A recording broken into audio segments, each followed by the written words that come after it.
m.reck TV.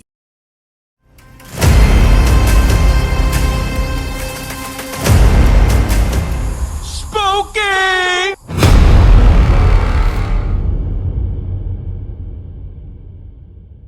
Now look, 50 and they discredit me because they can't have me be the shiny piece in this shit while they promoting that. Because now they doing what? They promoting me. Because when you think about BMF, normally you think about Big Meech, Blue DaVinci. That's how this shit goes. Peace, worlds. m.reck for m.reck TV. We got an interesting clip right here.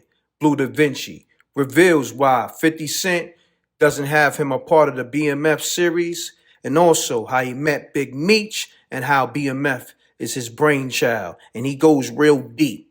All right? Hit that like, hit that subscribe, and let's hear this clip and let's vibe. This is what everybody got to understand. When the government came out with a way that they convicted us or whatever, they put us in jail, they created a narrative that everybody listened to because we didn't have the voice of what BMF was doing or whatever out there for y'all. You understand? So like when shit hit the news or whatever, they would tell y'all it's a drug dealing team that got billboards all over Atlanta. But all that was fucking guerrilla record label marketing. All right, it's like this. When I first started going to Atlanta, I would get off the plane, and when I'm landing, or before I get off the plane, when I'm landing, I could see Jermaine Dupri's "Welcome to Atlanta" So Def sign. If people know about Atlanta, you know for years that so I don't know. I don't think it's there no more, or it might still be there. I ain't sure. But for years, 20 years, that fucking sign set right there. He owned it. Set on the side of the freeway. When you leave the airport, everybody that came into the city of Atlanta from Hartsfield Jackson seen this So Def sign on the right hand side. So when I finally moved to Atlanta permanently in like 2001, I think, and I was doing the record label, it was just part of my promotion. I was like, all right, look, we need these boards up, like so the city could know that we doing business as BMF Entertainment, as a record label. So all those were like my. One of them was the actual label logo when I first did the label launch. I be asking everybody to go look at Raw Report. That shows the billboards and all that. If you see Raw Report, that's when I put the billboards and all that up. You know, so I didn't even put the billboards up. Juice had did the billboards. Rest in peace, Juice. She was part of BMF as far as the entertainment and marketing and promotion is concerned, and she had Juice Magazine. So she was instrumental in a lot of the marketing that went into that 2002, 2003, 2004 era of BMF. So, like, I created the logo that we all know as BMF. That logo that looked like IBM or something, that big BMF Yeah. block, and it's a Black Mafia family up under it. That original logo, if you go look at all of us from back in the day on the computer, on the Safari or whatever, Google, and search BMF from back in the day or BMF in the club, and you see them shirts we had on. That's the original BMF logo that I made. That's the first one. I went and made it by myself. Wasn't no a team of niggas with me, none of that. I went to John L. Langston at Fat Effects in Los Angeles, in California, and told that nigga, hey man, I want that shit to look like IBM or RCA or one of them big ass companies. I wanted to look plain because everybody was doing that how Master P and Cash Money them Right. all them signs was looking back then with all the cars and chains and bling Oh bling yeah, and all Mm-hmm. that the shit on them. That's how the shit. digital shit. Yeah, that's how shit was looking back then, and I wanted my shit to just look corporate, like a real company, and black and white, and just regular like that, an acronym, just three letters that say everything, and that's what I had in my head and vision for the marketing for that logo for BMF. And then when I look up today, my nigga, you gotta understand, bro. When we be doing shit, we don't be really knowing. Like I didn't know, nigga. I was a kid, just like nigga, I want this record label, nigga. I want it to be like this. I want it to look like this. Meech was like, all right, nigga, I'm gonna get the bag for you. So you can just go ahead and do whatever you gotta do, nigga. We finna go crazy. Nigga, this shit all about BMF. Nigga, if you love BMF, you love Bleu DaVinci. Nigga, that's all he used to say. Now I don't know nothing about that music shit, nigga. If y'all talking about music shit, go talk to Blue. If you talk about this shit over here, I'll do then. Talk to me. But I don't when it come to that music shit and all he's doing with that shit, man, that's Blue shit, bro. Talk to Blue. That's where all the marketing came from for what you guys are seeing in this day. So to see a video online right now, like, all right, nigga, I'll show y'all right now.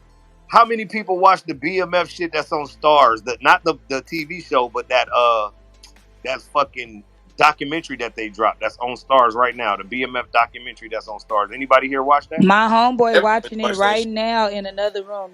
I was just telling him you was on here. All He right, in the now other room I, watching. I bet you ask that nigga on his back channel Hey, bring how him to many the times mic. Hey, bring him how, to the mic, Diamond. how many Huh? times you just seen Blue in that video. Now look, 50 and all them niggas, they discredit me. They trying to discredit me as much as they can because they can't have me be the shiny piece in this shit while they promoting that. Because now they doing what? They promoting me. And them niggas ain't fucking with me or none of my people. You feel me? So it's a thing where like, all right, we gotta take the notoriety away from Blue because when you think about BMF, normally you think about Big Meech, Blue DaVinci. That's how this shit go. That's a For real, for fact. real. Yeah, Until 50 got involved. And then we went to jail, then Rick Ross dropped the BMF song, Blowing Money Fast. So now, sometime during that era, if you mention BMF, we was all in jail. We wasn't even on the street making no noise in real time no more. So you might say BMF, nigga be like, oh yeah, Rick Ross, I heard that before. Like, nah, nigga, that ain't BMF. That's just a song that Rick Ross made named BMF. That ain't BMF. You feel me? So in the different eras, you get the different parts of the shit. You feel me? But from the beginning, nigga, that was me running all that shit.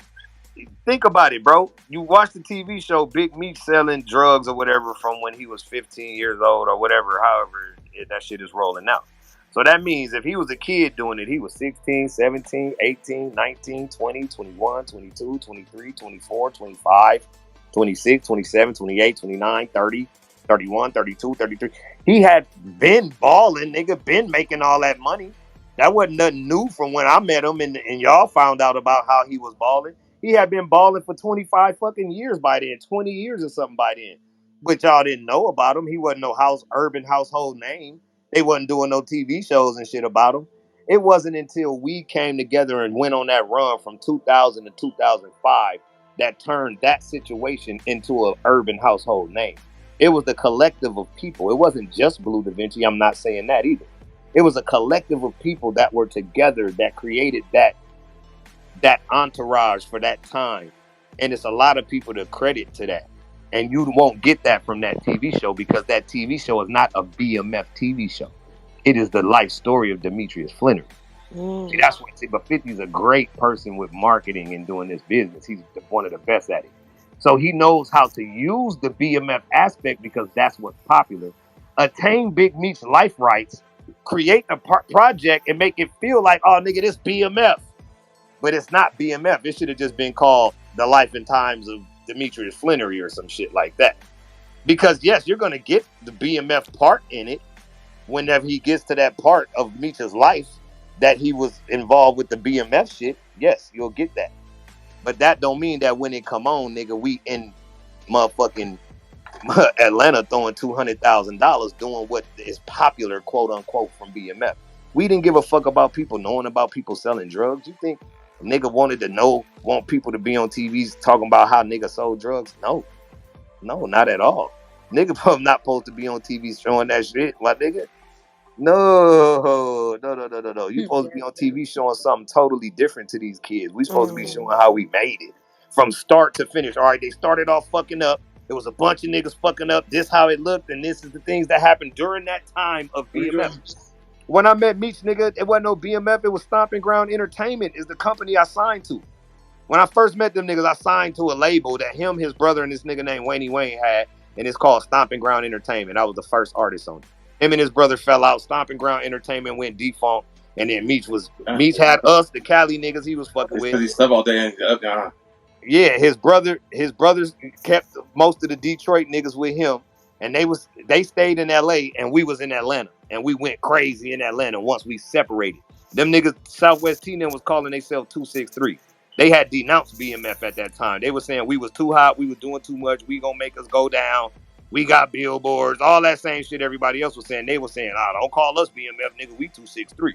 But now they BMF again though, because the shit is popular, I guess. I don't know how this shit go. But coming through all that shit, my nigga, and just watching where the shit is at now with the marketing and how people feel about it, bro. When niggas created that shit, bro, we wasn't thinking of it like that. I just thought I was just trying to like do some music shit and be like Cash Money them and save some street niggas that end up being some big time dope dealers and try to get them to clean that shit up and doing something legal and getting money the right way and don't have to sell drugs no more. Spooky!